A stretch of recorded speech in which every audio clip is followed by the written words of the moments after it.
Good morning, everybody. Hope everybody's having a fantastic start to your Monday. So I want to follow up from a post I'd put out about concessions closing costs for the VA home loan. First, I want to say that with Facebook's change in the groups and the way they work, is to not let a bunch of riffraff and bots and all kinds of trolls and things in here. We had to change the group to private, which means you cannot share outside of it. But here is the key to that. This is going to be recorded to YouTube. So I will post a YouTube link on this after this is completed. So you guys can share that YouTube link if you want to share this with our agents or whoever, want to keep it for yourself, whatever you want to do. But anyway, so the post from last week about the seller concessions closing cost, I think is very important. Obviously in this market, I don't see a lot of that. It's starting to come back a little bit in certain markets. Virginia, I've seen a few. North Carolina, I've seen a few. But it's important that we know the basics around this rule, right? The loan officers, whoever you decide to do business with, should know this rule in depth. But it also be able to have that conversation with you to let you know kind of how this concession rule works. So I'm going to add this in there. So I hope everybody can see that. First off, VA is not FHA. For those of you watching this, FHA is limited to 6%.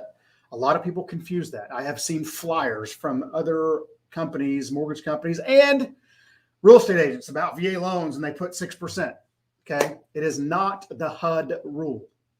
Okay. VA has their own rule, and they break it up between seller concessions and closing costs. Okay.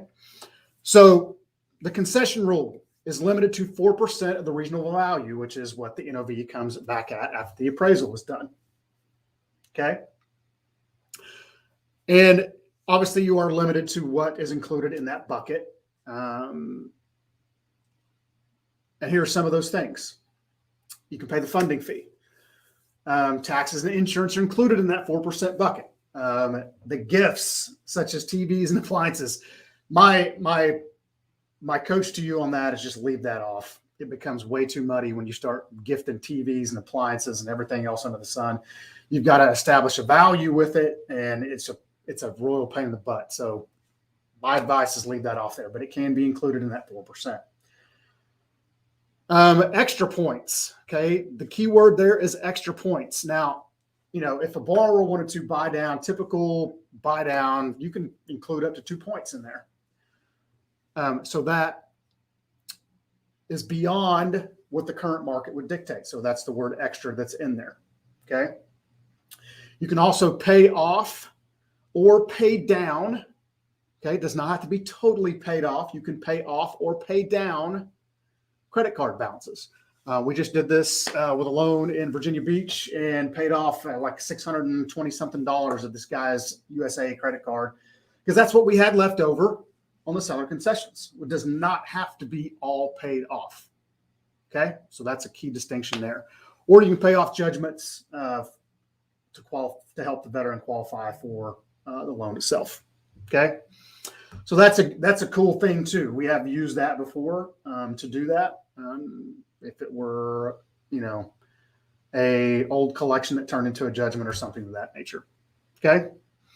Now, above and beyond the 4%, okay, are the closing costs. So you can go above that.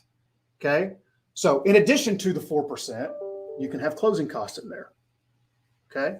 Appraisals, credit reports, recording fees, taxes, title work, origination fees, etc., are included in the closing cost bucket. Okay. Sometimes you may have to get creative with what your loan officer does to shift things around. Okay. This is why it's super important to deal with people who know. And then obviously payments of points as appropriate to the market. Okay. So there's the points appropriate and the extra points considered in the concessions.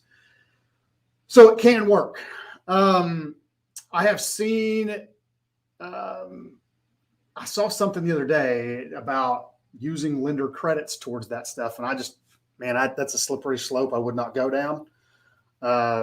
to pay for those things. But hey, you know, if you've got verification from the VA that you can do it, get after it. But that's the closing cost concession thing in a nutshell. So the biggest takeaway is this. It is not the FHA rule.